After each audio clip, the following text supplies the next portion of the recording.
Empezaremos primero con una oración, así que nos ponemos todos de pie. Gracias, Señor, por el don de vida que nos han probado, Señor, por poder estar aquí reunidos en tu nombre, Señor. Ponemos en tus manos, Señor, esta mañana, Señor, pídete que sigas obrando, Señor, en cada uno de los servicios de esta mañana, Señor. Pídete que seas tú aquí, Señor, que se pueda sentir tu presencia en este lugar, Señor. Y que esta palabra sea inspirada por y para ti, Señor, que no sea para glorificar al nombre, Señor, sino que sea para glorificarte a ti, Señor, y que pueda ser de gran bendición para todos los que vayamos a escucharla, Señor. Que sean palabras tuyas y no mías, Señor. Te agradezco por todo lo que está en nuestras vidas, Señor, en el nombre de Jesús. Amén.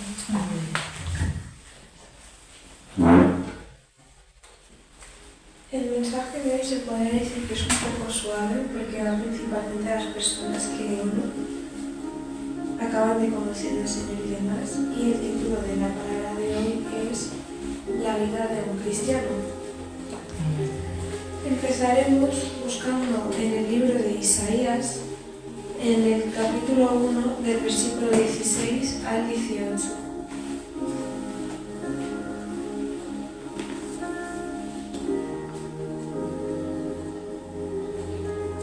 Isaías 1, del 16 al 18.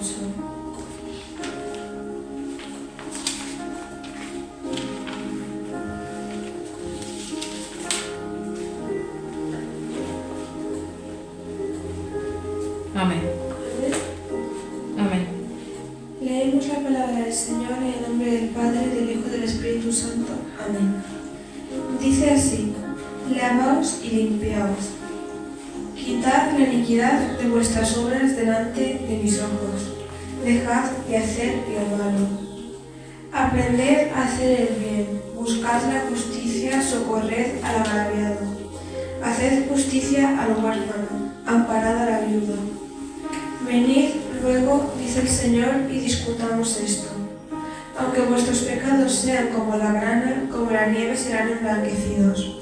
Aunque sean rojos como el carmesí, vendrán a ser como blanca lana. Estos versículos nos hablan prácticamente de cómo es empezar en los caminos del Señor, ¿no? Porque uno puede estar apartado o a lo mejor nunca ha oído hablar del Señor. Desde que era pequeño ha crecido en una familia con otras doctrinas, ha hecho su vida, ha cometido sus errores. Y después, cuando conoce al Señor, lo primero que puede llegar a pensar es que está tan sucio que no puede acercarse a Dios. Y eso es algo que le llegó a pasar hasta al mismo Judas, que era un apóstol, no era solo un discípulo, sino que era uno de los más cercanos a Jesús. Y ahí, cuando se equivocó, sintió que ya no podía ser perdonado y acabó con su vida.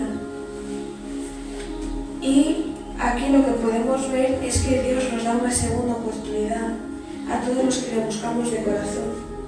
No dice que no te has equivocado, te has apartado, estás condenado para siempre. Y eso lo podemos ver incluso en el estudio bíblico, que lo estábamos leyendo el libro de Levítico, ¿no?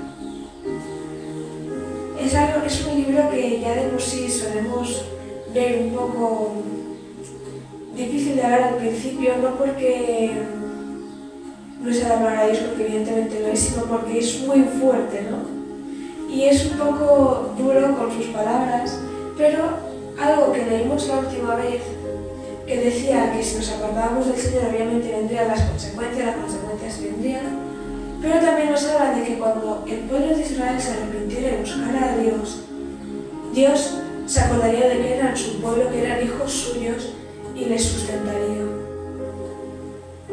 Entonces sí, el ser humano se equivoca constantemente. Y eso no significa que tengamos que normalizarlo y decir, no pasa nada, pues sigo pecando. Sino que debemos ser conscientes que si nosotros nos arrepentimos y buscamos a Dios de forma genuina, Él nos va a aceptar. Aun con todos los manchados que estemos, Dios nos puede renovar y nos puede perdonar. Amén. Así que si tú te has visto en esa situación en la que dices, lo que he hecho es imperdonable, no hay forma que Dios me pueda volver a coger, créeme que nada es imposible para Dios y Dios puede renovarte. No creo que haya algo que tú puedas hacer que si tú no te arrepientes de verdad Dios no vaya abrirte las puertas de nuevo. Porque es que la gracia está en que no es como que Dios nos abre la puerta a nosotros, sino que espera que nosotros le abramos la puerta a Él. Aleluya. Se podría decir que nuestro corazón es un templo, ¿no? Porque nuestro cuerpo es el templo del Espíritu Santo. Ahí, porque yo lo digo así porque la Biblia también nos suele decir que cuando alguien se aparta de Dios, bueno, no mejor. Un pasaje que leímos una vez de cuando alguien viene al Señor y salen los malos espíritus de Él, nos representa a esa persona como una casa que se limpia, se arregla con Dios dentro, pero que en el momento en el que ese espíritu vuelve, la encuentra ordenada y vacía. Entonces vuelve a entrar. Entonces la Biblia ya nos enseña que nuestro corazón, nuestra vida es como un templo. Nosotros elegimos quién puede entrar y quién no, y en este caso nosotros debemos elegir bien. Porque el Espíritu Santo y el diablo no pueden convivir en el mismo lugar al mismo tiempo. Eso lo podemos poner, por ejemplo, como cuando tú tienes dos amigos, quieres celebrar tu cumpleaños y esos dos amigos no se llevan bien. Tú, para evitar el conflicto, no invitas a las dos personas porque sabes que puede causar polémica. Entonces tú tienes que elegir quién viene, uno o el otro. Pues es lo mismo con Dios. Tú no puedes decir, no, les voy a invitar a los dos y pasará lo que todo irá bien. Porque la realidad es que donde habita el Espíritu Santo las tinieblas no pueden estar, y donde habita el diablo, Dios no está. Por eso, aunque la Biblia dice que existen los tibios, para mí personalmente, un tibio es una persona que se engaña a sí misma y cree que puede vivir en los dos caminos al mismo tiempo. Porque si la Biblia dice que siendo tibio Dios escupirá de su boca, ¿cómo podemos decir que estamos con Dios siendo tibios? Entonces debemos ser conscientes de todo ello. Dios nos puede perdonar y puede suplirnos si nos arrepentimos de corazón. Esto me hace pensar mucho en algo. Por ejemplo, yo una vez estuve con unos compañeros de clase y me enteré de la existencia de un criminal horrible, ¿no? Y yo busqué un poco porque me pasé y dije, ¿quién es este hombre? Y me enteré de todas las cosas horribles que había hecho. Y yo voy a decir la verdad, en el primer instante en el que me enteré de todo aquello y de lo que había hecho y la sentencia que había tenido, una parte de mí solo pudo pensar, pues ojalá se quede en la cárcel hasta el último día de su vida, ¿no? Porque es lo que solemos hacer.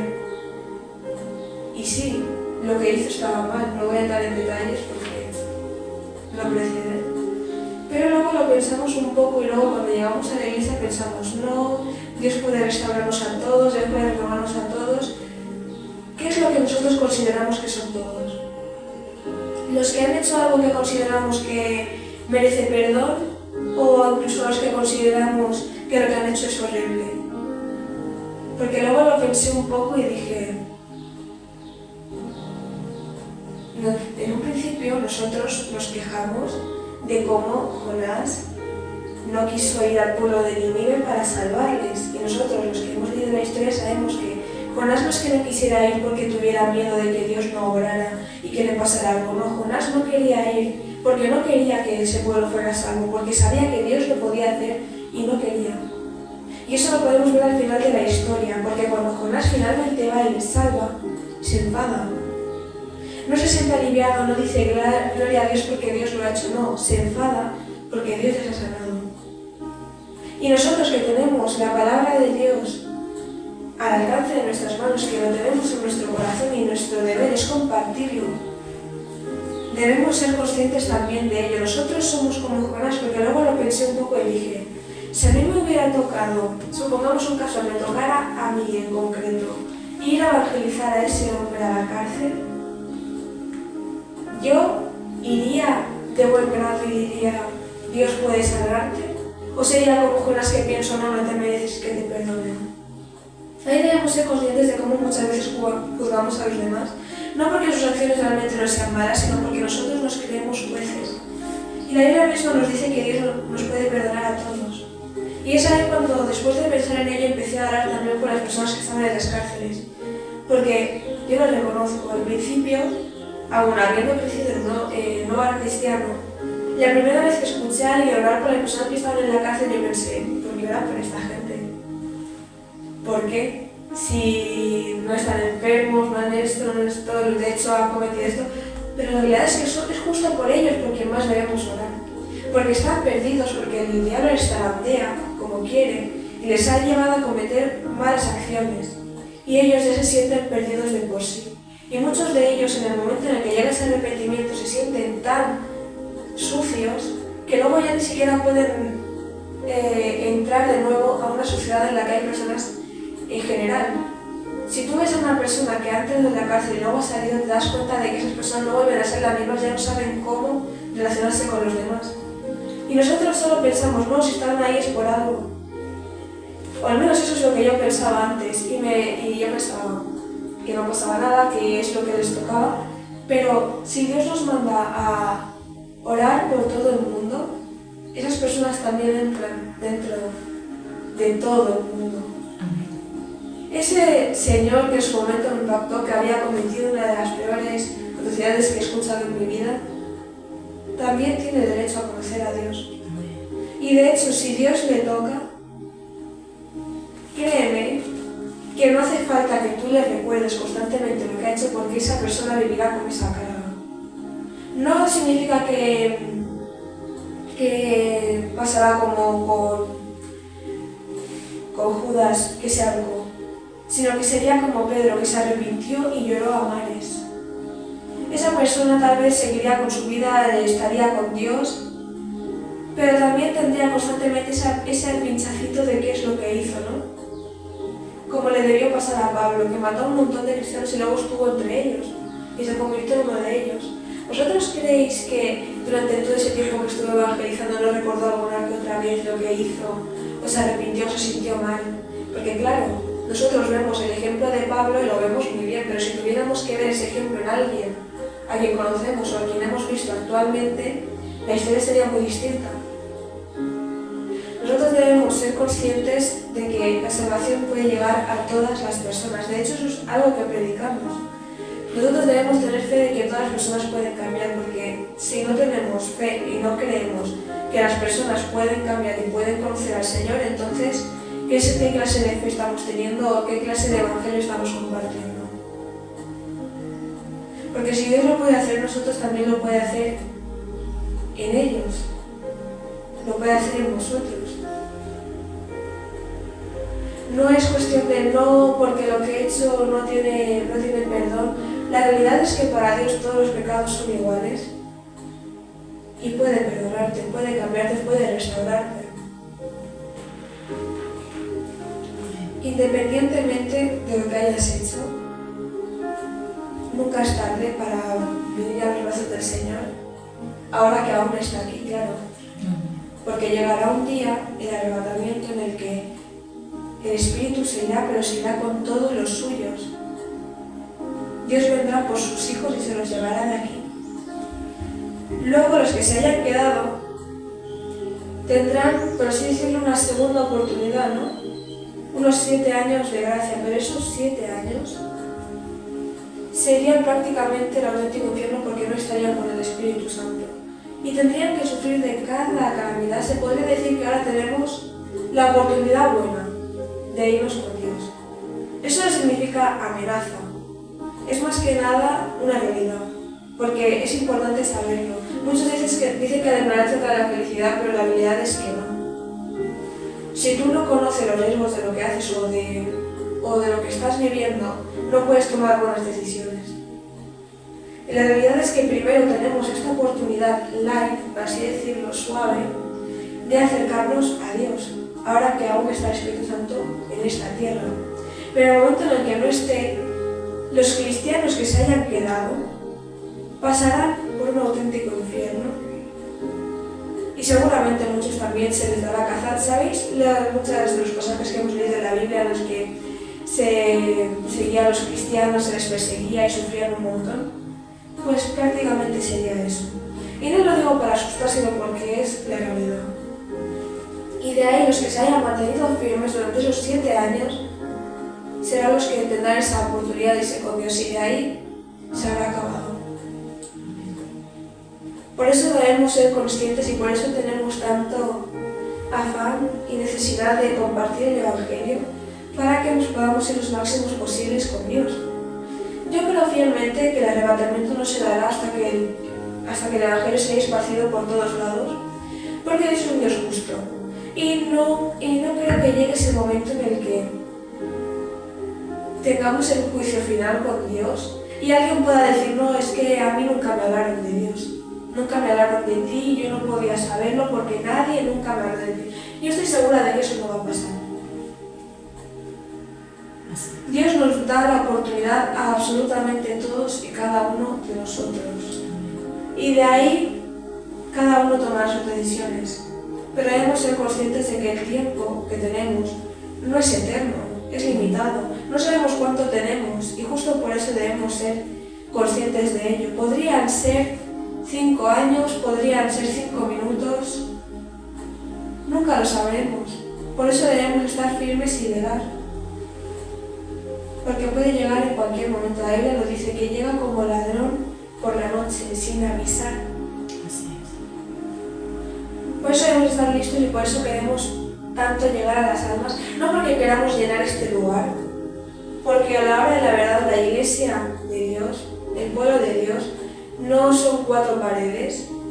Hay un montón de iglesias cristianas y eso no significa que nosotros seamos la única y que el resto la perdición. Nosotros queremos llegar a los pueblos que tenemos alrededores porque no tienen otra iglesia cerca. Porque es importante que llegue el Evangelio a ellos y que puedan tener esa oportunidad de estar con Dios.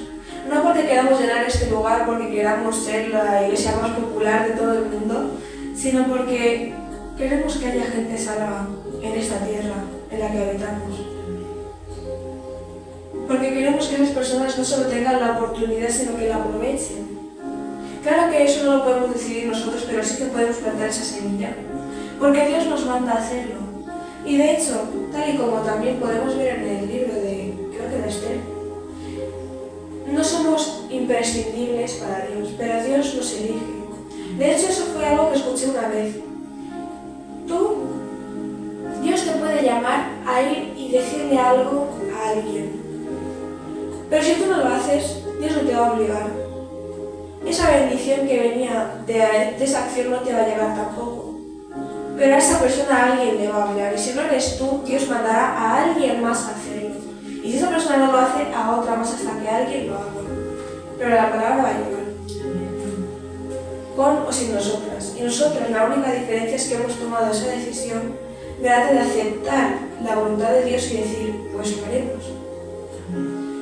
Porque nosotros no sabremos cuántas personas habrán venido antes que nosotras a esta tierra con el llamado de Dios de abrir una iglesia, pero lo que sí sabemos es que seguramente no lo habrán hecho porque si no nosotros no estaríamos aquí.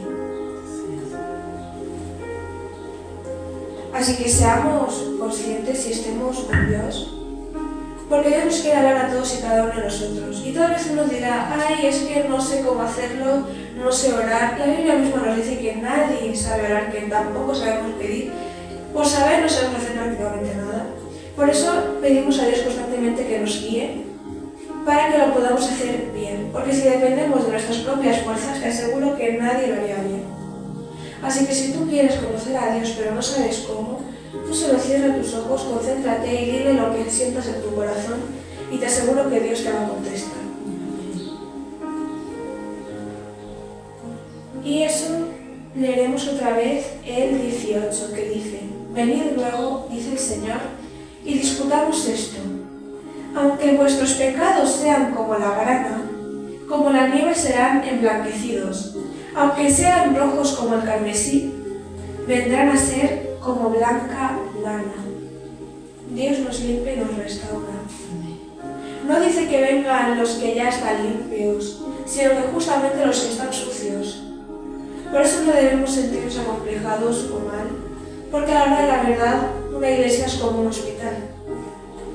La intención principal es que vengan los que están enfermos para que puedan ser sanos y que también los que estamos sanos tengamos constancia y preocupación de esa salud para no enfermarnos. Porque que alguien me diga que tiene una salud perfecta y que nunca se pone enfermo. Yo no conozco a nadie así. Y es justo por eso, nosotros estamos constantemente pendientes de nuestra salud para evitar enfermarnos, ¿no? O tomamos precauciones constantes para no enfermarnos. Pues así con Dios, nosotros tenemos a Dios, pero la tentación siempre está en la puerta. Y nosotros debemos mantenernos fuertes y mantenernos en Dios para evitar esa tentación y evitar enfermarnos. Y evitar apartarnos de Dios, porque Dios nos aparta de nosotros, somos nosotros los que nos apartamos de Dios. Ahora leeremos en Salmos 37, del 1 al 4. Salmos, capítulo 37, versículos del 1 al 4.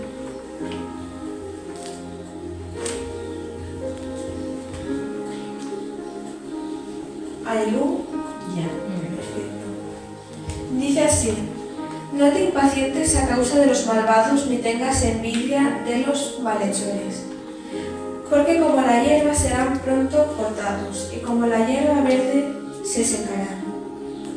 ¿A qué se refiere con esto el primer versículo que dice: no te impacientes a causa de los malvados, ni tengas envidia de los malhechores?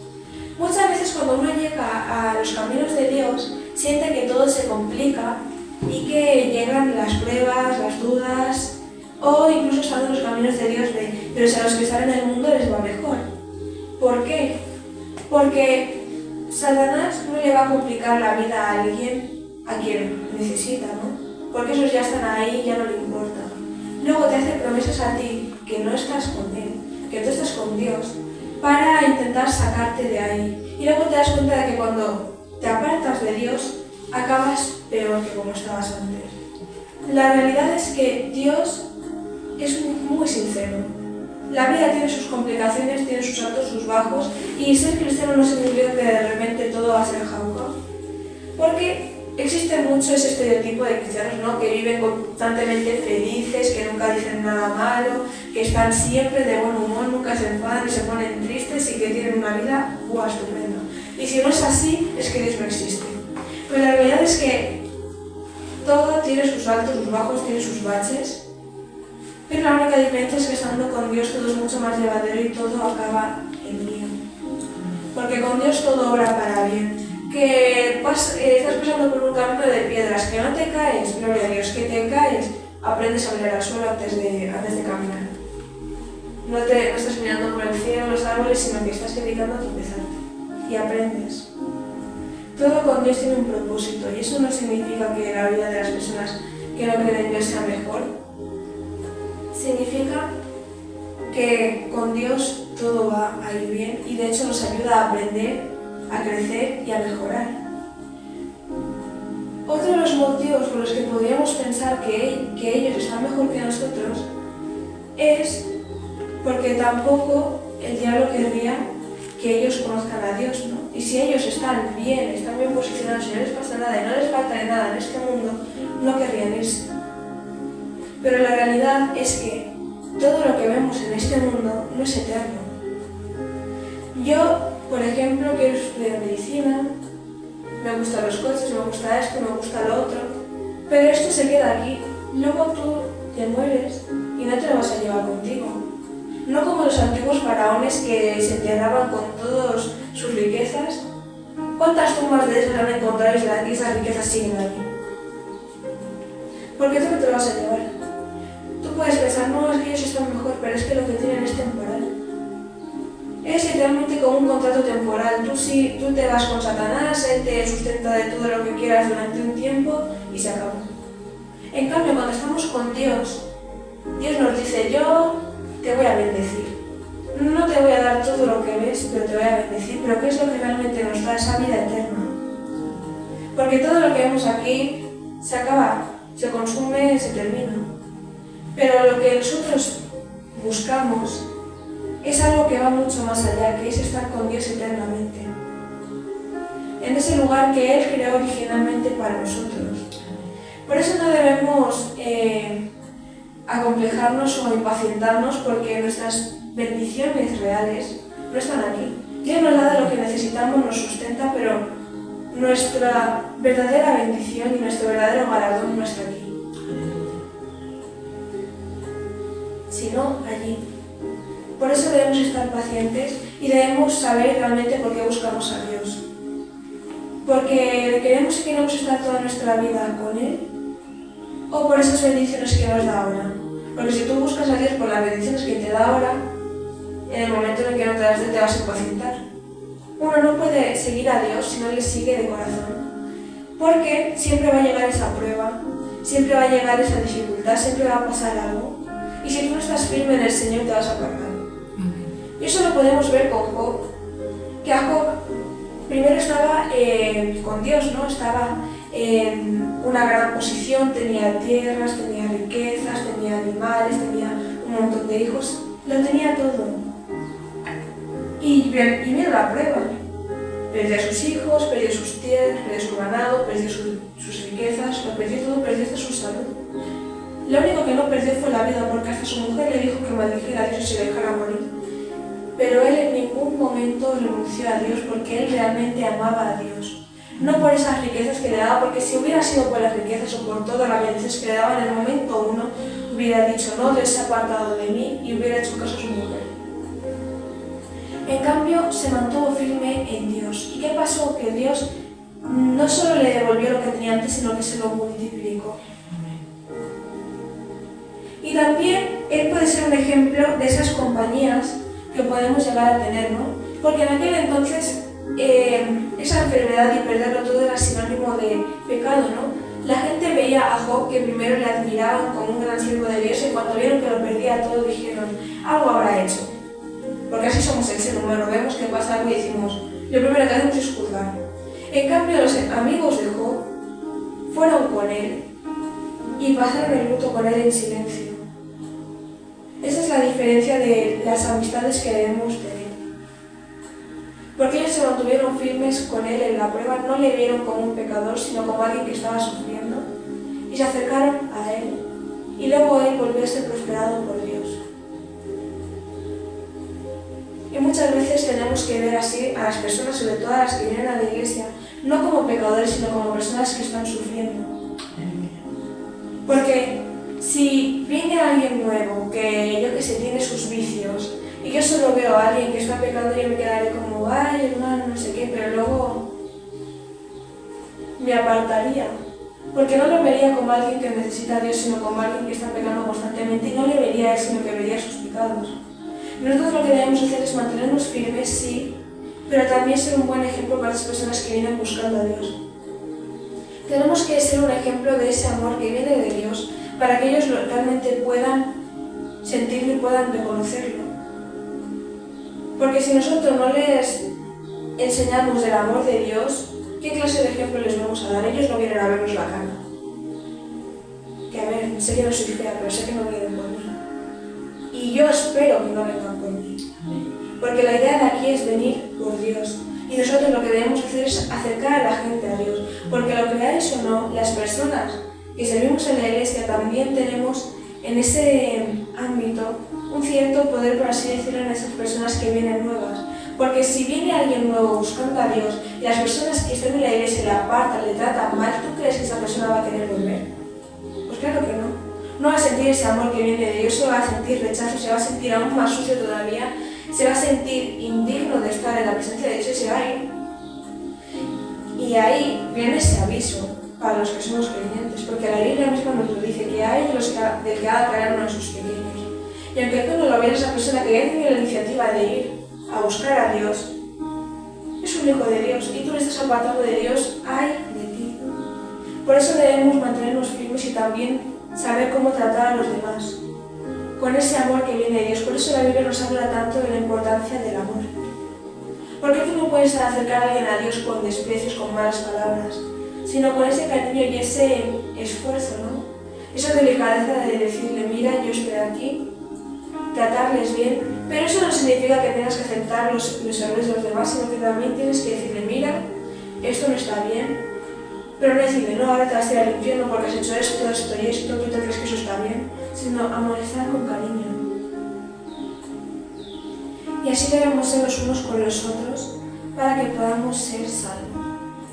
Seguimos con el versículo 3 que dice: confía en el Señor y haz el bien. Habitarás en la tierra y te apacentarás de la verdad. Deleítate a sí mismo en el Señor y Él te concederá las peticiones de tu corazón. Si nos mantenemos firmes en Dios, amamos a Dios y amamos al prójimo, porque la Biblia misma también nos lo dice, que de todos los 10 mandamientos se resumen en 2, que son amarás a tu Dios, sobre todas las cosas amarás a tu prójimo como a ti mismo. Te aseguro que ahí se cumplen todo el resto de mandamientos, porque si tú amas a tu prójimo, no le vas a mentir, no le vas a calumniar, no vas a matar, no vas a robarle. Y si tú amas a Dios, no vas a ir detrás de falsos dioses, no vas a hacer nada de lo anterior. Por eso nos lo dice, porque si tú realmente amas a alguien, no buscas hacer algo que le vaya a hacer mal, sino que buscas el bien de esa persona.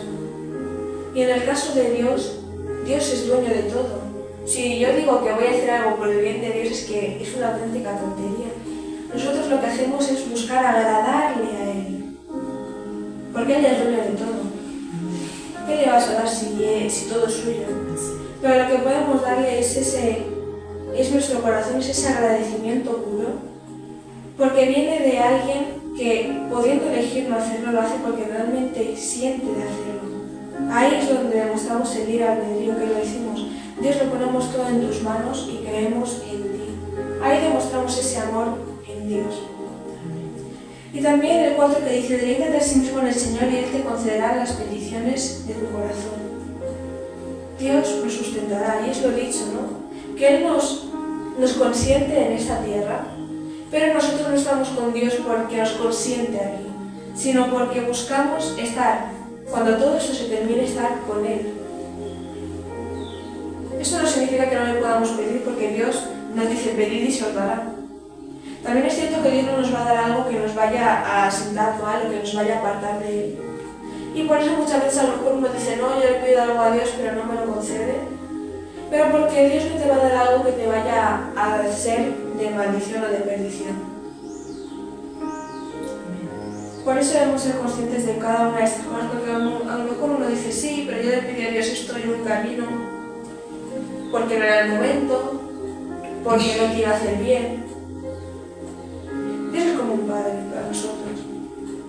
Los padres nos consienten, nos cuidan, nos aconsejan, pero no van a darnos algo que nos vaya a sentar mal. Y lo mismo con Dios. Ahora leeremos en Proverbios 13, 20. Proverbios capítulo 13, versículo 20. Y es aquí donde también entran las compañías, que es lo que estábamos hablando también antes. Un cristiano debe cuidar no solo lo que dice, porque nosotros somos testimonios, o sea, somos un ejemplo de Dios, porque en el momento en el que nosotros nos reconocemos como cristianos públicamente, la gente nos ve como un ejemplo de cómo es alguien que está con Dios. Entonces, si tú te ven que no tienes amor por las almas, que hablas, que maldices, que haces esto, que haces lo otro, no se van a acercar a Dios, porque nosotros somos un ejemplo de Él, ¿no? Es como, por ejemplo, lo que hemos dicho de los padres y los hijos. Si tú ves a un niño pequeño que habla diciendo groserías, que no respeta a nadie, tú no piensas en ese niño como un grosero. Tú piensas en su padre que no ha sabido criarle, y no solo piensas: ¿qué clase de educación recibe este niño en casa? Pues por eso nosotros los cristianos también debemos tener cuidado con cómo nos comportamos, porque nosotros somos ese ejemplo de Dios. Es como ellos que sirven a Dios, mira cómo se comportan. Entonces nosotros muchas veces también oramos por ello, porque lo que no queremos es que nuestras acciones dejen en evidencia a nuestro Dios, porque a la hora de la verdad nuestras acciones no hacen que la gente se acerque y se aleje de nosotros, hacen que la gente se acerque o se aleje de Dios. Por eso debemos ser conscientes de cómo nos comportamos y también las compañías con las que estamos. Y ahí viene el 20 que dice, Proverbios 13, 20. Y dice así: el que anda entre sabios será sabio, pero el que se junta con necios le irá mal. Si nosotros, por ejemplo, nos acostumbramos a acercarnos a personas que están en vicios y decimos: no pasa nada por estar cerca, Al principio tú lo ves como que está mal, pero no pasa nada hasta que de repente, con el tiempo, porque no es de repente, empiezas a normalizarlo y tú en tu mente crees que lo estás haciendo bien, pero cada día te parece menos malo y al final acabas cayendo tú también. Por eso es tan importante las compañías con las que nos juntamos. Y de hecho eso también lo vemos que incluso nuestros padres, incluso cuando tú no eres cristiano, tus padres también te lo dicen. Cuidado con este, cuidado con el otro. Porque eso también te puede acabar arrastrando a ti. Y debemos ser conscientes de todo y cada uno de ellos.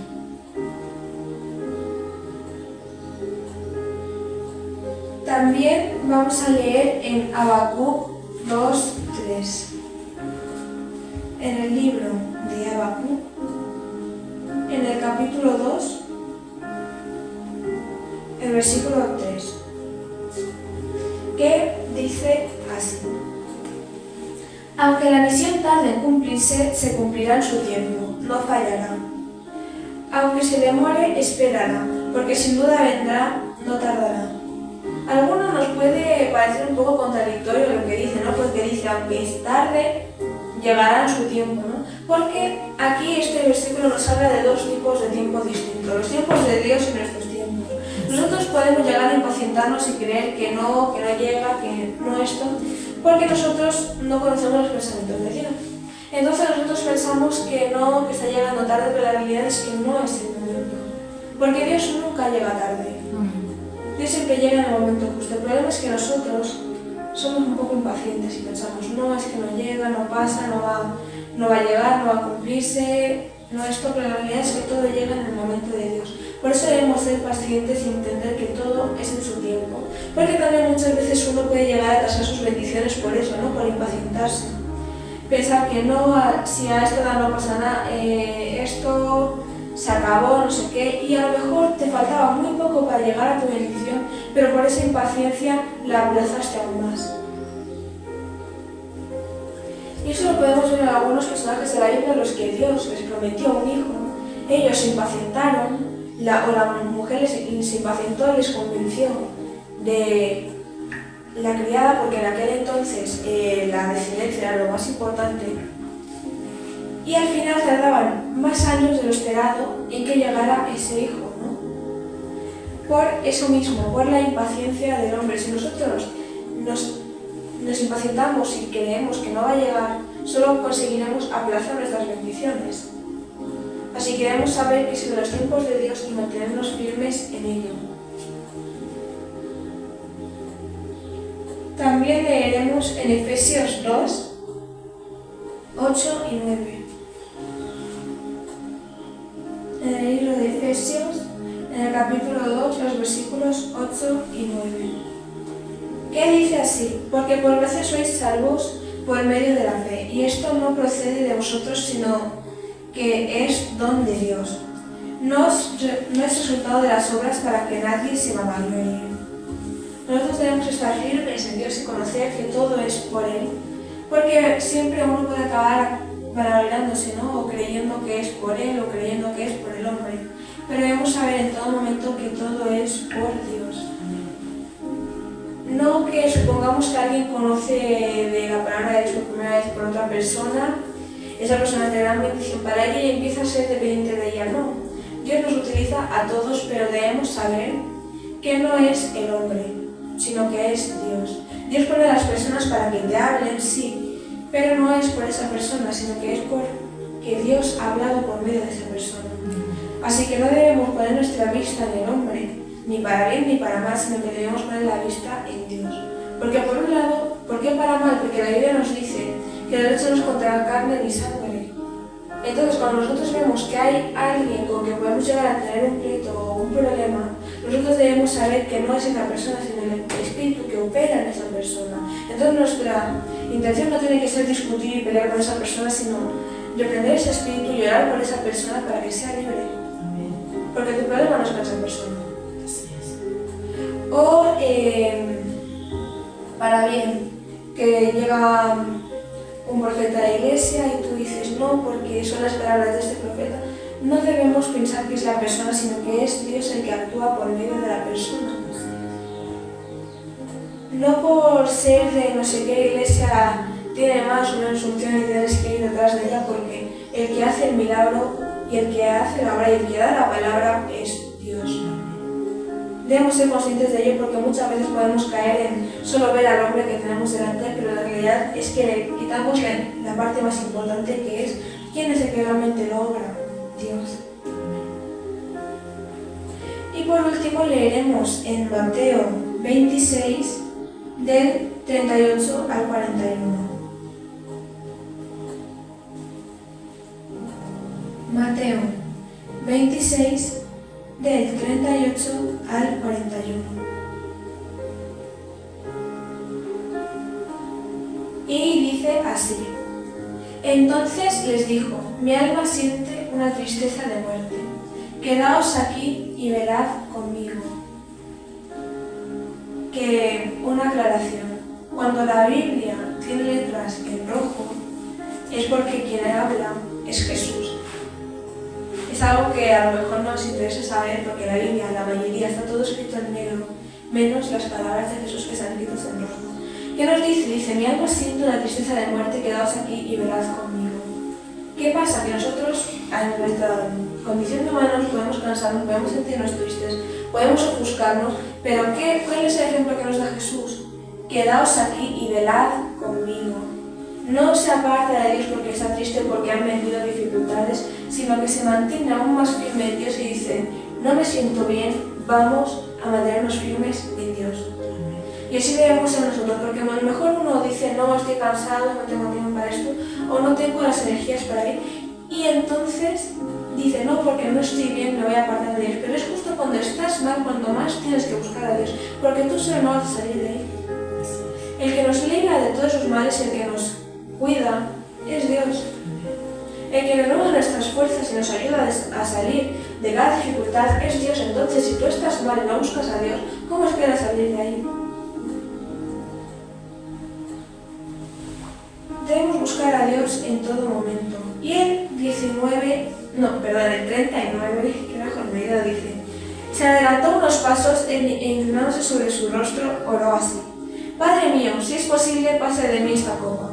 Pero no sea como yo quiero, sino como quieres tú. Podemos llegar a cansarnos, podemos llegar a pasar por pruebas muy difíciles, porque eso pasa en la vida de cualquier cristiano, ya sea que acaba de llegar a la iglesia, que lleva 20 años en el Evangelio, 30, 5, a todos nos pasa. Porque todos pasamos por pruebas, todos pasamos por tentaciones, todos pasamos por dificultades. Y uno puede llegar a pasarlo mal, y hasta Jesús dijo: si es posible, pasa de mí esta copa. Pero también que dijo: pero que no se haga mi voluntad, sino que se haga la tuya. Porque nosotros podemos llegar a decir: yo siento que no puedo más, pero que se haga conforme a tu voluntad. Porque si tú dices que debe ser así, es porque realmente debe ser así, y tú me darás las fuerzas para poder seguir. Nos podemos llegar a cansar porque somos humanos, eso muchas veces es inevitable, pero pongámoslo todo siempre en manos de Dios, como hizo Jesús. Porque Él se notaba ese agotamiento, ¿no? Esa tristeza, pero lo puso todo en manos de Dios. Porque mejor que Dios no existe nadie que pueda tomar mejores decisiones. Por eso lo debemos poner todo en sus manos, aunque nos sintamos tristes, cansados, atribulados, siempre en manos de Dios. Y el 40 dice: volvió luego a sus discípulos y los halló durmiendo y dijo a Pedro: ¿así que no habéis podido velar conmigo una hora? Y el 41 dice: velad y orad para que no entréis en tentación. El espíritu a la verdad está dispuesto, pero la carne es débil. Por eso debemos mantenernos siempre firmes en Dios y estar siempre en Él o consultarle todo a Él, porque como ya hemos dicho, la tentación está en la puerta. Siempre va a haber una prueba que nos esté esperando. Si nosotros no nos mantenemos firmes en Dios, acabaremos cayendo, porque también nos lo dice aquí: el espíritu está dispuesto, pero la carne es débil. Por eso debemos mantenernos firmes en Él. No porque ninguno es exento de pecar. Y es justo por ese motivo por el que debemos mantenernos siempre firmes en Dios. Porque en el momento menos esperado, si no estamos con Dios, acabaremos cayendo. Y nada, esta es la palabra que yo tenía para compartir. Espero que haya sido de bendición y que Dios les bendiga.